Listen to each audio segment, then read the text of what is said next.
Well, hi, Helen. It's a pleasure to be with you today, and it's just a treat as a member of the Seattle Public Library Foundation Board to be able to talk to you. Hi, Justo. I'm really happy that they put us together for this discussion.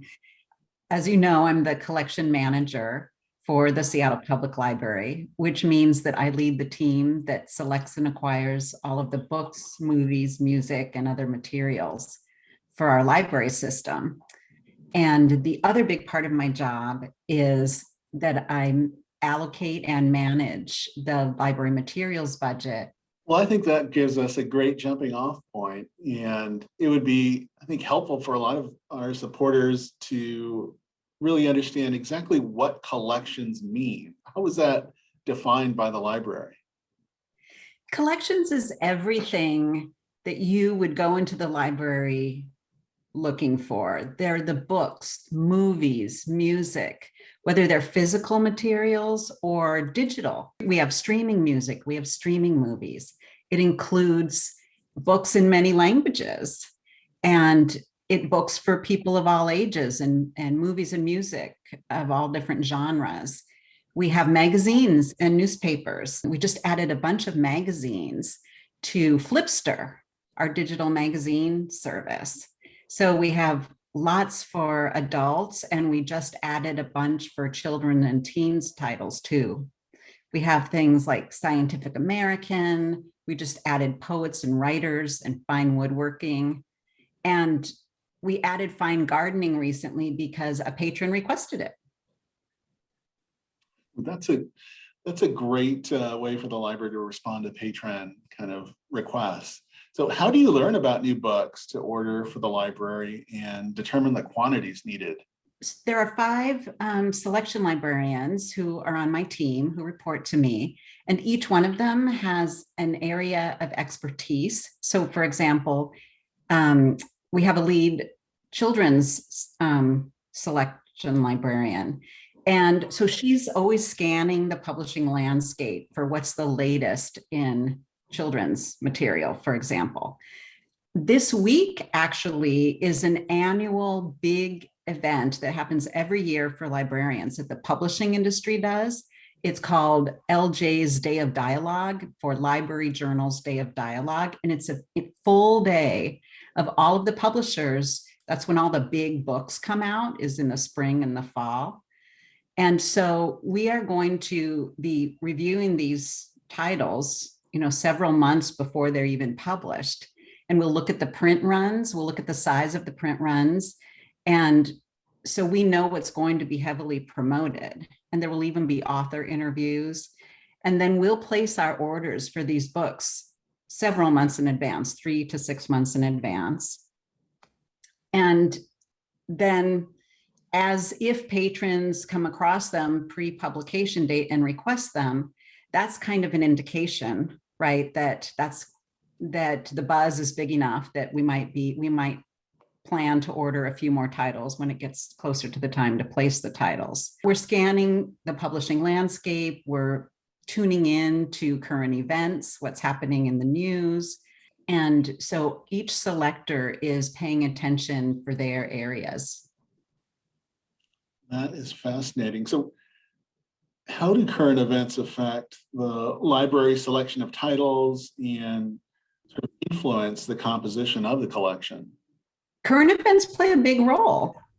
During the pandemic, a lot of people wanted to check out books about how do you adopt a pet. During elections, the biographies of the candidates are coming out, right? Of course, the Black Lives Matter movement promoted heavy interest in very specific titles by specific authors. Ijoma Oluo, this is her latest book, Mediocre, The Dangerous Legacy of White Male America. This book is currently on our Peak Picks list. So you can go to your curbside branch and check it out.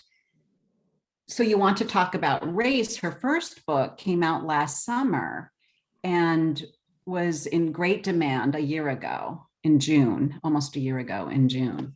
So it, very much matters what's going on locally, regionally, globally. Climate change is big right now for books and film, documentaries. Current events really do affect what we're looking to acquire for the residents of Seattle, and in multiple formats, and if as we can, in other languages. That is great. You mentioned Peak Picks, and I think patrons are very interested to know how you came up with the idea of Peak Picks and how it was implemented at the library, because it is incredibly popular and it is a wonderful idea. Well, thank you for asking, because it really is, I feel, our signature program at the Seattle Public Library, and I'm thrilled to have led the team that created Peak Picks. The library was interested because I had launched a similar program at 2 different library systems prior to my position here at the Seattle Public Library. And I knew that it was a priority when they hired me. That was clear even in my interview for this position. So we hit the pavement running as soon as I came on board, and my team, the behind the scenes book buyers and the public services team, all of the people that you see when you're out at your local branch and checking out books, it really took everyone, the marketing department, people from all throughout the library system worked on this team to create a program that was unique to Seattle. Even though I had launched similar programs at other places, other library systems, we really needed a Seattle feel, right? Something that appealed to us. So Peak Picks isn't just bestsellers. It also has very much a local flavor. And speaking of flavor, there's always a cookbook, at least one, that in the Peak Picks list. We have maybe 50 Peak Picks titles at a time. Here's one that's a Peak Pick right now, The Food of Oaxaca by Alejandro Ruiz. And I just, I say, check it out. And regional, we also do have a lot of emphasis on own voices. We're heavily influenced. Peak Picks is heavily influenced by own voices. And what that means is simply that when we choose a book, say by a Mexican-American author, or about the Mexican-American experience, it would be by a Mexican-American author, someone who lived that experience. That's what it means to be an own voice author.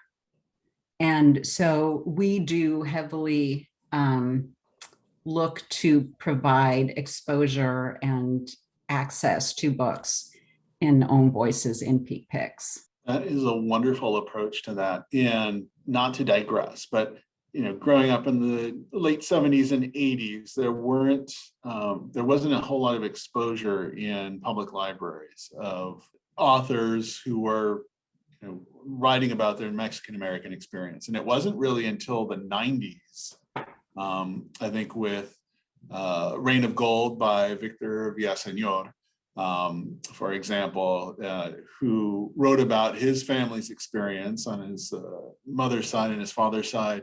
And it is a quintessential kind of Mexican-American experience that he described. It's one of my favorite books. I have my copy here. Here it is, Reign of Gold. Oh, I love it, with the Virgen of Guadalupe on the cover. It is. And well, that is my middle name. Not many people know that, Guadalupe. Because of the date I was born on is her saint day in Mexico. It's celebrated. It's always been a huge deal in my family. So to see the spread and the availability really in the collection of kind of own voice authors writing about their experience. Idioma is one of them, obviously.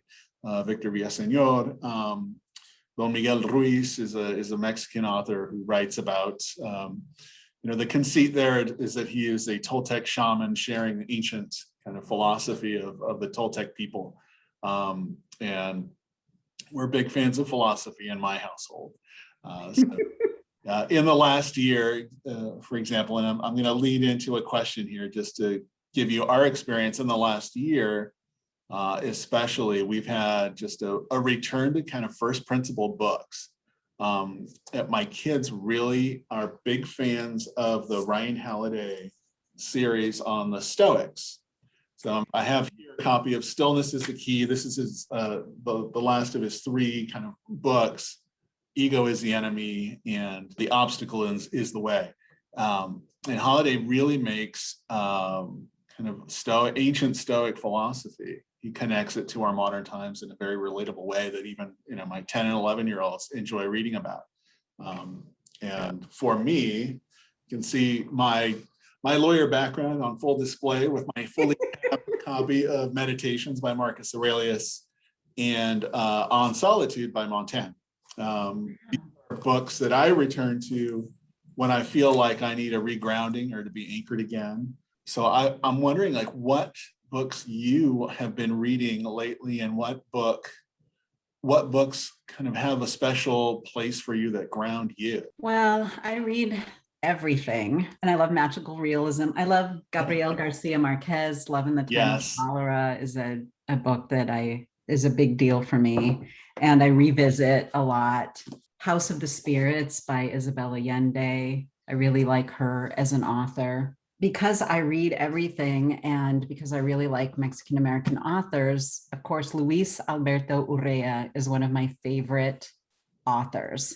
He writes fiction, nonfiction, poetry. I read it all. I have here with me In Search of Snow, one of his earlier novels.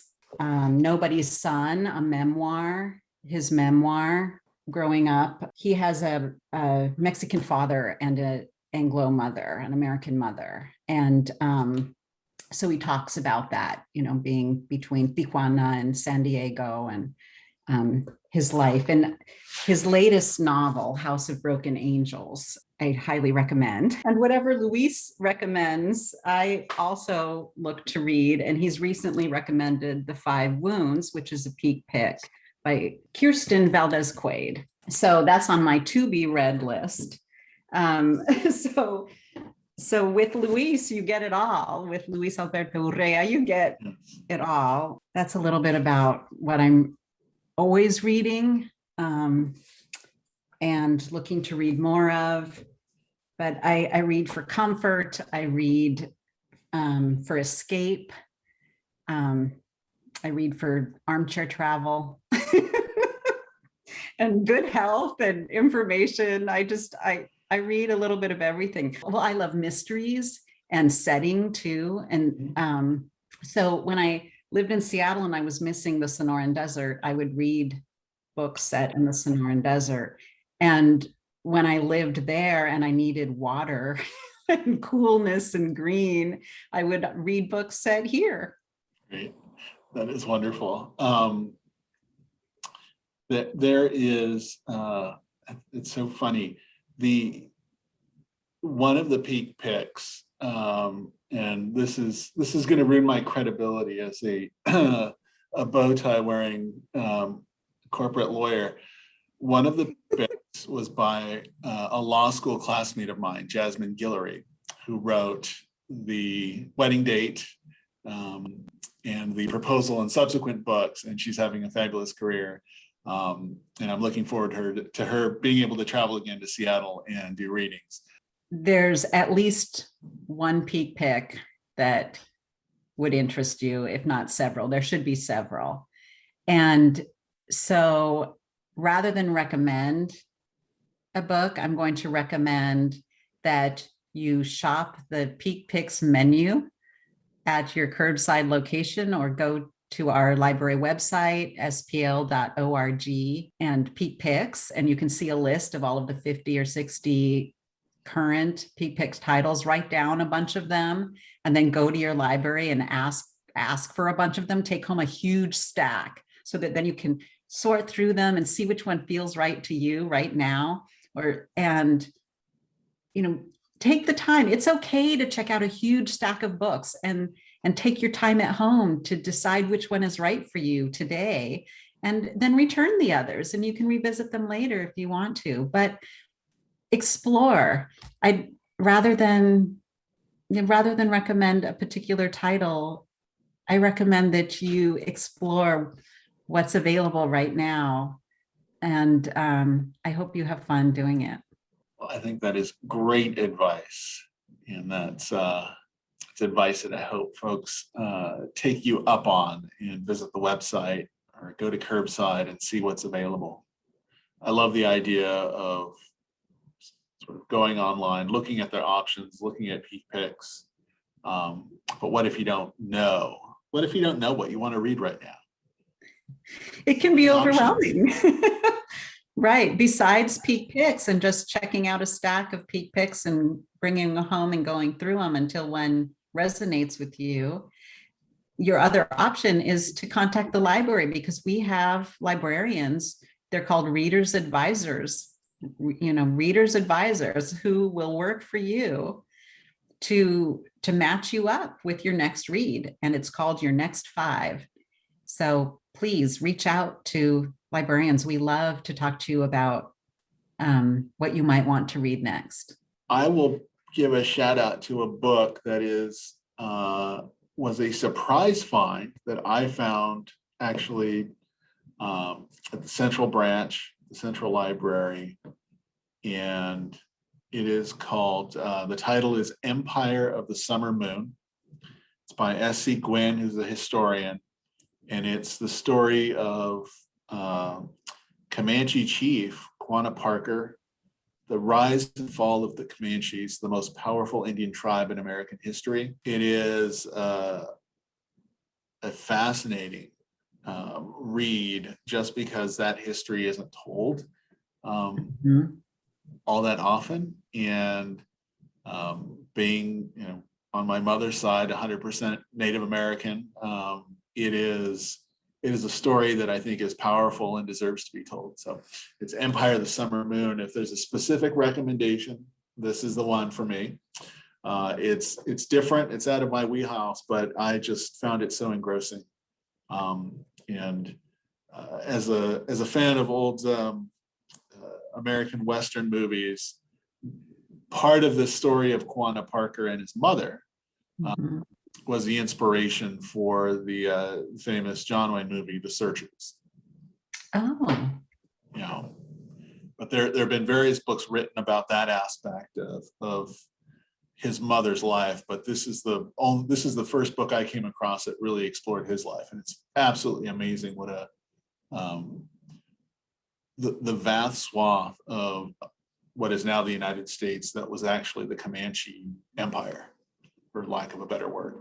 Thank you for sharing that. I'm going to read that. I'm definitely going to read that. I'll make sure that we have enough copies at the library. I wonder about that as a librarian, this idea of books being guilty pleasures, or certain genres of books being guilty pleasures, and that people are judged for what they're reading. Like, how does that, I don't know, have you ever put thought into that as a librarian, or that concept of books that are, as a genre or in general, appropriate to read, or some that you really shouldn't say out loud you're reading? Well, I know that some people are embarrassed to read romance paperbacks, but I say you shouldn't be. I think it all counts. Some people are embarrassed. They don't count it reading for some reason to listen to an audiobook. It counts. It counts as reading. We all read for different reasons at different times in our lives. You need different stories, right? To soothe the soul, to comfort. We read for information. There's any time in your life, there's a book for that. But basically, for anything in your life, there's a book, there's a story, there's a poem. And why would you be ashamed of that? It's the full human experience. And books are our friends. They're my best friends. So there's no shame in anything you want to read. It all counts. It's all valid. Your experience with your book is valid. And it's nobody's business what you read. If you don't want to tell somebody what you're reading because you think they'll judge you, don't tell them. Tell them that's private. I love that message. It needs to go viral. The power of books, I think, to connect people even to themselves, right? I read a lot of philosophy, and I'm encouraging my kids to do the same so that they learn how to connect with themselves, Right. and to understand their feelings. One day when they're past the teenage years, they can better control them.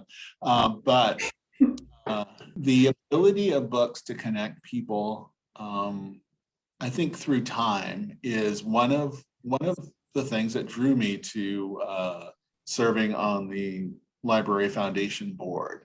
And something you said earlier, our conversation about kind of the immigrant experience, or the Mexican American experience in particular, just as an example.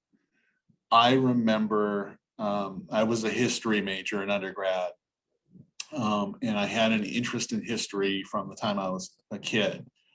The only books, that my parents, who did not get past middle or a primary level school in Mexico, where our family is from and where we're from. The only books that they purchased throughout the time I lived with them, through the time I went to college, was 2 sets of encyclopedias. And I don't think either of them ever opened a single volume, because they regarded those as the fountain of knowledge that their kids were going to absorb and turn into good grades, turn into a college degree and a career, and that in fact would happen with all 6 of us, their kids. Right. But there is an image I remember from those encyclopedias, and it was from Jacob Riis's photo essay, How the Other Half Lives, from the 1880s. And I remember as a kid seeing in there a picture of a family, and they were living in a squalid tenement in the 1880s in New York. And the entire family, the father, the mother, and 4 little kids, were all engaged in their trade, which was rolling cigars. And I remember seeing the kids were barefoot, barely clothed, and they were very dirty. And as unusual as that may seem, that connected me very strongly to this American experience that we're all having, and even the issues we have today. And that, and the significance of that book, Jacob Riis's book, in exposing just the experience that immigrants were having in those days, and is just so powerful, because that, I have no connection to Bohemia in Europe. I have no connection to the tobacco trade, or cigar rolling, but I will never forget that image, and the little boy, who's about the same age as my son is now, about 11 years old, it looks like, sitting on a chair, separating tobacco leaves so that his dad and his mom could roll them into cigars. Because that was my experience with my family's business. We were immigrants. We had an auto repair shop. And from the time I was a little boy, my job was to answer the phone and fix flat tires. And I think that's why I connected with that so strongly. So that is a personal story that connects me to I think this country and this experience that we're having, and the issues in the news now. So I just want to thank you for kind of prompting that connection, especially with our conversation about the books that you're reading now. Well, speaking of cigar factories or cigar rolling, there's a pick right now of Women and Salt. It's a novel by Gabriela Garcia, and it is about generations of, it's a family story, an epic story of Cuban immigrants. And one of the characters in the book actually worked as a lectora, reader, in a cigar factory. That was basically the entertainment for the as cigars were being rolled, as the workers were rolling cigars, they would be read novels. There's their job of the lectora lectores, it could be male or female, and was to read novels or read the news. So they were actually very well educated, and it was also an educational experience because they were working for hours listening to the novels of the day and the news of the day, so I'm really interested to read this book of Women in Salt. I'm writing that down now. So I think our supporters would love to hear some of the memories you have of libraries when you were growing up. Well, today is May 4th, which is Star Wars Day. Many years ago, when I was young, Star Wars came out, and my father took us to the Cine Capri. My mother packed us lunch. We stood in line for hours, so long that my mother had to pack us lunch and to get into the movie and see Star Wars. And it was amazing. Of course, we all loved Star Wars. And what did I do right after seeing the movie? The next time we went to the library, which if it was summer, it was every day. And there were books at the library. There were Star Wars books at the library. So all of a sudden, I was reading Star Wars stories too from the public library. My summers were spent with my sisters. Half the day was at the public pool, and the other half of the day was at the public library. And we watched films like Pippi Longstocking that that were based on books at the public library. We could check out anything they let us go. We weren't confined to the children's area. My parents very much supported reading. We too had the encyclopedia. Every year the encyclopedia salesman came to the house to sell us the new yearbook. But it was very important. Both of my parents are readers. And I mean, my mom read to raise us. She always had books about raising healthy children and vitamins and that type of thing. And my father was a big reader, they both are still huge readers. And we were allowed to read anything at the house. The encyclopedias, we'd lay on the floor and read the encyclopedias. When my father got this huge gift of The Lord of the Rings, my mother bought my father this beautiful gift edition. It was like leather bound in a case, and it was red. The cover was red, and it was like jewel encrusted, fake jewels on the spine. I mean, it was just this like gorgeous, huge edition of The Lord of the Rings. And my dad, I asked him, could I read your book? Even though I was too young and I skipped all the war scenes, which is, half the book, but my parents, nothing was off limits. It was great. My dad said, sure, you can read my book, Mija. And so it was very important to my parents that we read and enjoy reading, and they read to us every night. And we learned to enjoy books and reading from a very young age. So I'm just grateful to my parents for sharing books from a young age with me and my sisters, my siblings. I'll just share, there was a really nice local branch library. I grew up in East Los Angeles.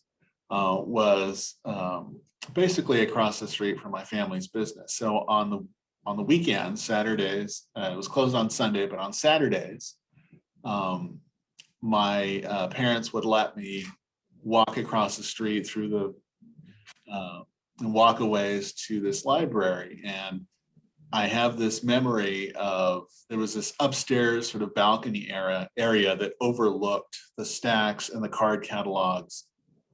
And that was the mixed media area where you could check out. You couldn't leave the building and check them out, but you could check out records. And there were these little photographs, and you could listen with headphones to records. And that is how I got my education in Richard Pryor. Not what my parents were hoping I'd be doing at the library. No. But I also spent hours and hours over a couple of year period listening to phonographs about diction and different accents. And so for a while, this kid from East LA with his East LA accent who had sort of a mid-Atlantic accent once in a while. And I'm way out of practice. It came in really handy for theater throughout high school and college, but right now, in recent years, it's sort of a party trick that I use with my kids when we watch classic movies. So when, for example, Philadelphia Story, right? Cary Grant and Katharine Hepburn, I will anticipate the dialogue and give it in that typical American, mid-Atlantic American accent, and it just has the boys rolling on the floor. I love it. That is so great. Downtown for your next performance, your next audition, Justo, you can come to the downtown library, and we have an extensive play file and collection of monologues and plays that you can check out of the library. That is so fun. I'm gonna write that down too. For all of you theater lovers out there. There are a lot, and we miss going to live theater. I wonder, since we're talking, we mentioned the kids in the children's section earlier. For years, every weekend, I had a standing date with my boys to take them down to the Central Library to the children's section. And then we would pick up holds, and then they would just spend, half an hour, 45 minutes just browsing stacks and finding new books. They love the library, and when they learned that I would be talking to you today, they asked me if I would pass along their questions. Would that be okay? That would be wonderful. I'd love to hear them. I hope I can answer them. So Massimo, age 11, he asked, what is the most popular genre of books at the Seattle Public Library? Massimo's smart. That's a good question. I don't really know. Everything's popular with the right person, right? With the right reader. And given that there's just a world of, everything's popular. What's popular with you, Massimo? I would ask you that. What's popular with you, and what do you want to read next? Definitely, I'd love to talk to you about what's popular with you now, and maybe we can find some more books that you will think are worth talking about and sharing and reading.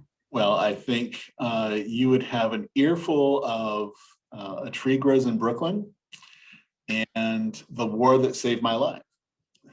Wow, at 11 years old. Yeah. He and his brother are readers. So Tomas 10, he asked, what is the oldest book that you have acquired for the library's collection? That's a great question. In terms of content, I would say that the oldest book is the Bible or the Quran. We have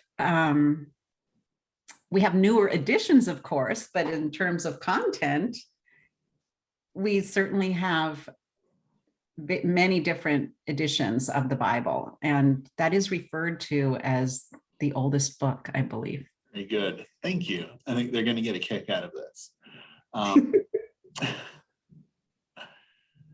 So some of our supporters will remember that you were on KUOW's radio program Rewind with Bill Radke. Can you tell us about the program, your experience in it, and your part in it? Well, many years ago, I was a reference librarian in the Fine and Performing Arts Department downtown at the Central Library. And back then, the library used to be open till 9 o'clock at night. So that's pretty late. It was 5 minutes to 9 one night. I was on the reference desk all by myself, and the phone rang 5 minutes before my shift was over. And it was a patron asking me for the lyrics to the song Froggy Went a Courtin'. And I was like, all right. So I went and found a music book, a song book that had that song. And I opened it to the lyrics. I used the index or the table of contents. I located the song Froggy Went a Courtin' for this patron. And I was so loopy and so ready to go home, kind of tired. I ended up singing off key. I don't really know how to sing. I sang very badly over the phone, the lyrics to this patron. And then I said, good night, we're closing, and, said goodbye. 2 weeks later, I was just working in the workroom behind the scenes at my desk, and my boss came into the workroom and asked to those of us in the room, did one of you sing a song to a patron a few weeks ago over the phone? Did one of you sing Froggy Went a Courtin'? And I thought I was going to be in trouble. And I said, I admitted it was me. And I thought I was nervous to admit it, but I did. And she said, well, actually, that was Bill Radke from KUOW. And he would like you to be on his Saturday morning show, which is a satirical review of the week's news, little half-hour show. And so he ended up calling me at the beginning of the show. We simulated the quick information center that we have here, where you can call in and ask any question and we answer it. So at the beginning of the show, Bill would call me and ask me a question like, what is the definition of love? Or what's the origin of the phrase, a pig in a poke? Random questions. And then I would call back at the end of the show with the answer. I would research it. I would go and research it just like we would do on quick information. And then I would call back and answer it. So it was really fun. And we actually became nationally syndicated a couple years in. So people would call from all over the country, and we were picked up on the Armed Forces Network even. So people who were stationed on boats would call, people from the military. It was really interesting. And people had so many great questions. They had science questions and language questions, and it was very fun. So we did that for a few years and I really enjoyed it. I loved working with Bill. He was very kind to me as the non-actor, the non-journalist. And it was great publicity for the library and for Quick, because we still have Quick information, and Ask a Librarian is basically part of that too. It's just an extension of that, is that we really are here to answer anything. No question is silly. No question is out of the question. No question is out of the question. Please call the library. We love to do this. We live for this. It's so fun. I love that. We learn so much. No question is out of the question. I love it. So as a member of the board of the Library Foundation, I would love to ask, how important is foundation support for collections? Foundation support is critical to the library collection, especially this last year during the closure due to the pandemic. The foundation has funded all different formats, lots of books. One critical piece of support last year in 2020 was the foundation allowed us to renew 5 databases that support genealogy research at the library, including like the New York Times historical. And we simply wouldn't have access to these databases if it weren't for the foundation.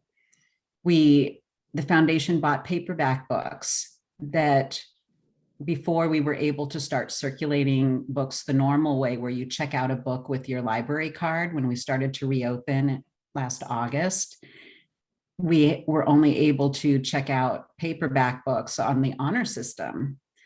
And we call those uncats or grab and go bags. And the foundation paid for a great number of those books, in addition to distributing them at our curbside locations during the pandemic closure. We also were able to, with foundation funds, provide thousands of paperbacks to at least 70 community partners. And so through community partners like El Centro de la Raza and the Chinese Information and Service Center, the Boys and Girls Clubs, the St. Mary's Food Bank, the Rainier Valley Food Bank, the Orion Center for Homeless Teens, all of these partners, those are just some of our partners who were able to distribute books to children and teens, thanks to support from the Seattle Public Library Foundation. That is wonderful to hear, and it's why I became involved with the foundation a few years ago and then ultimately joined the board. Just from my own experience,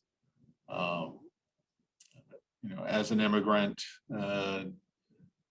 the ESL, the language acquisition programming that the library offers to immigrant families in Seattle is something that I think needs to be supported and deserves support and expansion. That's a conversation, different conversation. But that's what drew me to the board and to support our wonderful library system. Are there any books that you would recommend that folks go out and borrow and read right now? Another book that I just today thought it's time to reread this is Tell Me How It Ends, an essay in 40 questions by Valeria Luiselli. I'm going to read the back of the book.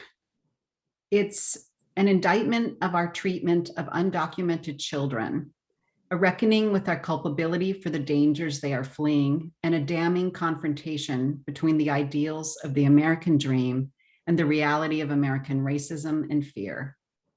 Tell Me How It Ends is required reading for anyone concerned with human rights, human dignity, and our most fundamental responsibilities to each other. Luiselli's encounter with asylum seekers demands we see these children. What we do next is up to us.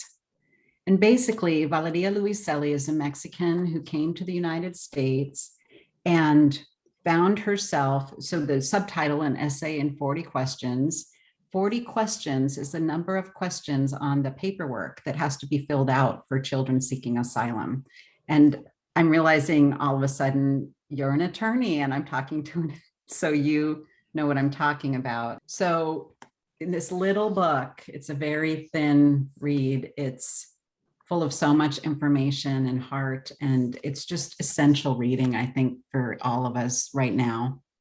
Well, Helen, I've really loved our conversation today, and I look forward to our next conversation. Oh, Justo, me too. Thank you so much. This was great.